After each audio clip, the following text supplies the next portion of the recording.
भल्लातक का आप लोग इतना अधिक उपयोग क्यों करते हैं?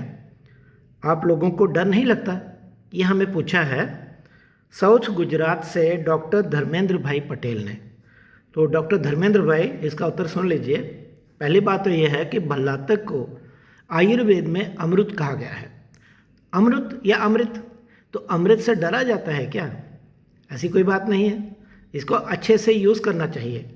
दूसरा ये है कि आयुर्वेद में बताया गया है कि ऐसा कोई कफज रोग नहीं है जिसमें भल्लातक उपयोगी नहीं होता। और कफज रोग का मतलब है वो जो विकृति जन्य रोग। तो आजकल इम्यून डिसऑर्डर्स बहुत हो रहे हैं। और साथ में ये लिखा है कि अग्निमांद्य से पैदा होने वाला ऐसा कोई रोग नहीं जो भल्लातक से ठीक नहीं होता। तो रोगाः सर्वे अपि मंदे आग्नौ। आजकल मेटाबॉलिक डिसऑर्डर्स बहुत ज़्यादा प्रचलित हो गए हैं, उनमें भी भल्लातक इफेक्टिव है। और साइंटिफिक रिसर्च से भी बहुत कुछ प्रूव हुआ है। पहली बात तो जो प्रूव हुई है वो ये है कि भल्लातक इम्यूनोमॉड्यूलेटर है, यानी ये ऑटो इम्यून डिसऑर्डर्स में इफ़ेक्टिव है। और आपको पता है 100 से ज़्यादा तो ऑटो इम्यून डिसऑर्डर्स हैं। तो इतने खतरनाक भी होते हैं बीच में से।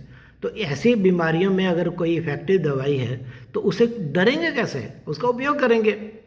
और दूसरा इसका एक इफ़ेक्ट आया है कि ये थायराइड को स्टिमुलेट करता है। अब आप देखिए आजकल हाइपोथायराइडिज्म कितना ज़्यादा प्रेवलेंट हो गया है।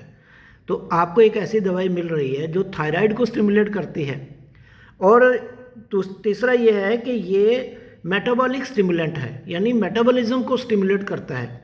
तो मेटाबॉलिक डिसऑर्डर्स आजकल बहुत ज़्यादा प्रेवलेंट हो गए हैं, तो बहुत सारे हैं वो, और उनमें भी ये उपयोगी है। तो इससे डरेंगे नहीं, यूज़ करेंगे।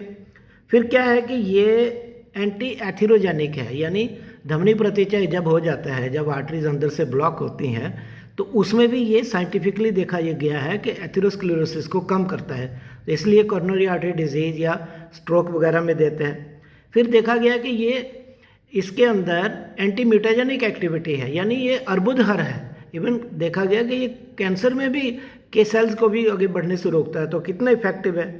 फिर ये एंटी इन्फेक्टिव है, बैक्टीरिया को मारता है, फंगस को मारता है, वायरस को ग्रो नहीं होने देता। कितनी बड़ी बात है।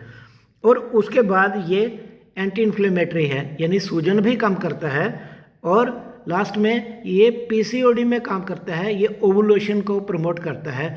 अब बताइए, इतनी इफ़ेक्टिव दवाई जो अमृत जिसे आयुर्वेद में कहा गया है, उसे उपयोग करना ही उचित है।